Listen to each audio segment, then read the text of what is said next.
السلام عليكم ورحمة الله وبركاته. ازيكم النهاردة؟ عاملين ايه؟ يا رب تكونوا بألف خير. إنسان، كلمتنا النهاردة هي الإنسان. يعني ايه إنسان؟ يعني ايه إنسانية؟ ليه ممكن نقول لإنسان خلي عندك إنسانية؟ تعالوا نعرف معنى الكلمة وليه بنقولها.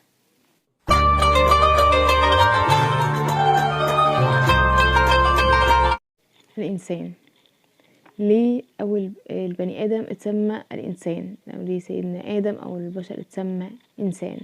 الإنسان له أكثر من معنى في اللغة العربية. المعنى اللي إن شاء الله هنتكلم عليه النهاردة هو الأنس. والأنس هو فطرة ربنا سبحانه وتعالى خلقنا عليها.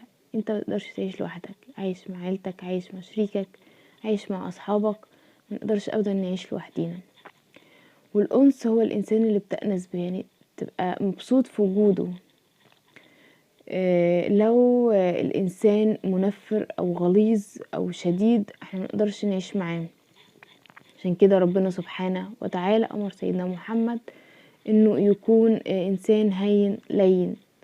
فربنا سبحانه وتعالى بيقول له في سورة آل عمران: بسم الله الرحمن الرحيم، فبما رحمة من الله لنت لهم ولو كنت فظا غليظ القلب لانفضوا من حولك فاعف عنهم واستغفر لهم وشاورهم في الأمر فإذا عزمت فتوكل على الله إن الله يحب المتوكلين. صدق الله العظيم. ربنا سبحانه وتعالى أمر انه يكون هين لين عشان الناس تقدر تحبه ويتجمعوا حواليه. لو كان إنسان فظ أو غليظ كان الناس هتنفر منه.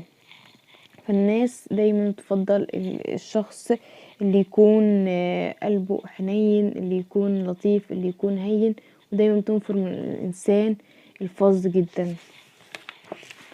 فهل احنا يعني إنسان يؤنس بنا، ولا احنا ناس منفرين، او احنا ناس غلاظ محدش بيحبنا؟ يعني نقعد نفكر كده، لو حد من صحابنا افتكر لنا موقف، هل هيتبسط، هيفتكر ذكرى حلوة، ولا هيفتكر حاجة وحشة؟ اتمنى من الله ان نكون من الناس الهينين. في حديث عن السيدة عائشة رضي الله عنها تقول: ما ضرب رسول الله صلى الله عليه وسلم بيده قط بيده لا خادم ولا امرأة. يعني بتبين قد ايه كانت حنية ولطف سيدنا محمد عليه الصلاة والسلام مهما حدث من أخطاء أو زلات، سواء من زوجاته أو أحد الخدام أو أي حاجة. في كمان حديث عن حذيفة بن اليمان عن النبي صلى الله عليه وسلم قال: إن المؤمن إذا لقى المؤمن فسلم عليه وأخذ بيده تناثرت خطاياهم كما يتناثر أوراق الشجر.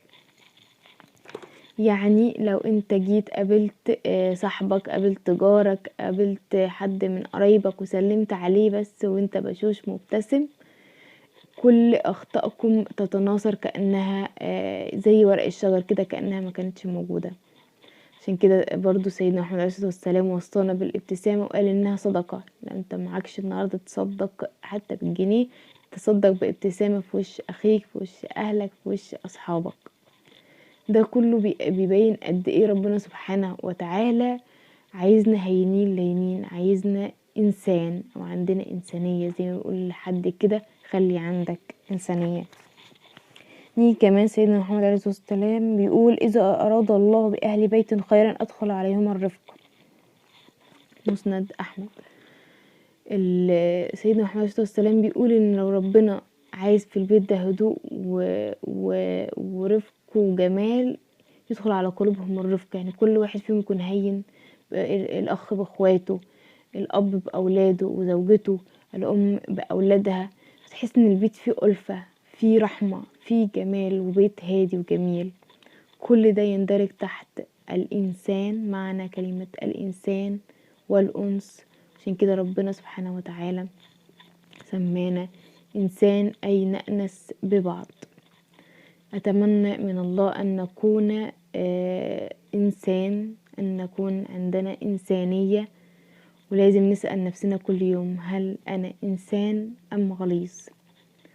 وأتمنى من الله أن تكونوا استفدتوا. ربنا ينفعنا وينفعكم، وصدقكم الله الذي لا تضيع ودائعه. ونتقابل بكرة مع كلمة جديدة. والسلام عليكم ورحمة الله وبركاته.